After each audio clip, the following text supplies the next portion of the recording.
get into it. NFL Week 6 aftermath, plenty of things that were figured out or we thought might be figured out. Great games all day yesterday. And now you guys are starting to figure out that this is a parity league. It's a week by week league, and nobody is guaranteed the victory. Doesn't matter if you're coming into the game undefeated and you beat everybody silly, man. You have to go hard every Sunday, or you'll go home unhappy camper. I'm telling you. And yesterday was proof in the pudding. We had some fun stats though. We had actually quarterbacks went 9-1 yesterday if they went under 200 yards in a game. Incredible. And then we had another crazy stat for quarterbacks that went over 300 yards in a game. They went 1-4. So that's just, to me, really nuts because you have 15 games. We got 15 games going this week, right? And it's actually 8 out of the 9. But, that's just nuts. You know what I mean? Like, it's just crazy that they emphasize passes so much in the NFL.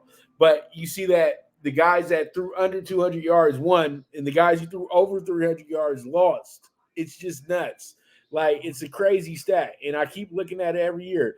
Every top passer, every top passing quarterback literally is playing on a team that's probably going to be drafted in the top 10 this year. So that's just nuts. But we got some that are still at the top that are going to be in the playoffs and all that good stuff. But let's get to it.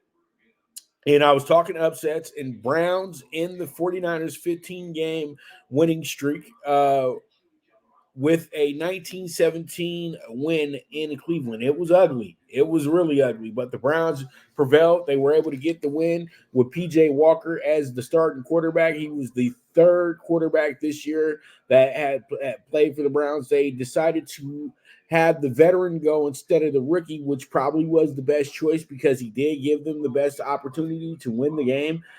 They did a great job yesterday. They shut down Brock Purdy, who went 12 for 27 for 125 yards and 1 touchdown, 1 interception, and he was sacked 3 times. McCaffrey had to leave the game early, but he only had 43 yards on 11 carries, and most of those yards came on 1 carry when he had a 27-yard scamper in the first drive of the game. Then the passing game was a little stuck yesterday as well too, but Brandon Ayuk did pretty good for the 4 catches that he had, and he was pretty crucial in getting the team close to winning the game because regardless of how anybody felt about penalties that got called during this game, the 49ers had an opportunity to win the game. And pretty much Brock Purdy played is probably his worst game in the NFL besides when they played in the conference championship last year, and pretty much still was good enough to get his team to the finish line, but they just didn't finish. The Browns, when you look at their stats, P.J. Walker, 18 for 34. He threw 2 interceptions, very critical picks as well, too. Bad interceptions as well. He got sacked twice, but I would say the player of the game yesterday was and has to be Jerome Ford because Jerome Ford set up the final field goal that got the Browns the lead. And he was just a really, really savvy player yesterday. And Kareem Hunt finally came to life and had some big key runs, even including a touchdown yesterday as well, too. The only touchdown for the Browns as well. And I would say Amari Cooper had himself a game. He was one of the better receivers in all of the NFL yesterday. And it only took 4 catches for him to go over 100 yards. He had 108 yesterday, and he had a 58-yard catch that was very instrumental in the Browns getting that key touchdown that helped them get to the victory in this game. And Njoku was pretty good as well, too. And I would say this, the defense was really stepped it up. Taki was awesome. Greg Newsome had a brilliant game as well, too. Myles Garrett kept a lot of pressure on Brock Purdy. And then you also had Koromoa have himself a game as well, too. These guys, they balled out. They played the right type of game that you're supposed to play for you to win these type of games. The Browns knew that they were inept offensively coming into the game, so they had to make it an ugly defensive game, and that's exactly what they did. And to the Purdy haters, I know that you guys feel like you got to one up and he's ordinary, he's this, that, and the third, but You have to understand he's Brad Johnson, he's Trent Dilfer, he's all those quarterbacks that were very, you know, good with very great teams. And they're not there to be the star of the team. They're there to manage the team. And that's exactly what Brock Purdy does. He's the best game manager in the NFL.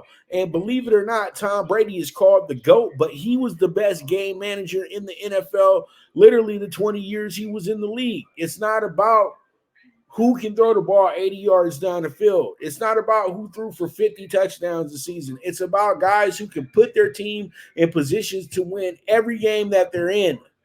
And we don't have, and every quarterback in the NFL is not capable of doing that. So props to Brock Purdy for at least getting your team to the finish line. They just didn't finish.